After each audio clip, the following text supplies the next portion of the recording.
Alors le virus, vous le savez, s'attaque évidemment aux poumons, parfois aussi au cerveau, Adeline. Des chercheurs français ont observé des lésions cérébrales chez des patients placés en coma. Et nous avons pu suivre une équipe de neurologues de l'hôpital de la Fondation Adolphe de Rothschild dans le 19e arrondissement de Paris. Leur constat, vous allez le voir, est sans appel. C'est un reportage de Charlotte Onfroy-Barrier et Camille Fournier. Elle l'appelle son laboratoire. Depuis le 18 mars, Christelle ne se déplace plus sans cette valise à l'intérieur, des gants, des masques, des lunettes et même une visière pour éviter toute contamination.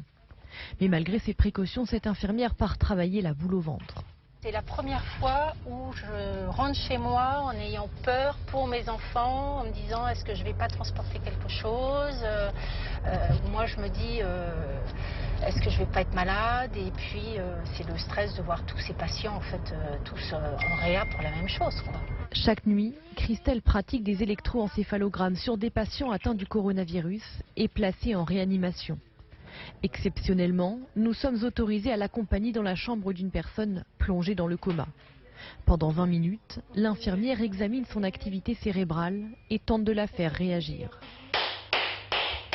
Pour ce réanimateur, le constat est sans appel. Plus ça va et plus on a des électroencéphalogrammes qui sont anormaux et donc qui témoignent d'une atteinte du cerveau, soit inflammatoire, soit immunologique.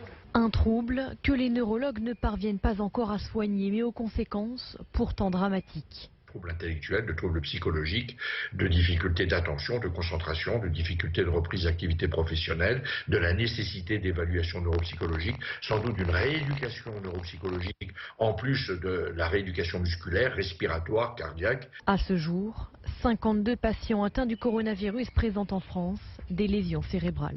Alain, est-ce que ces attaques, ces lésions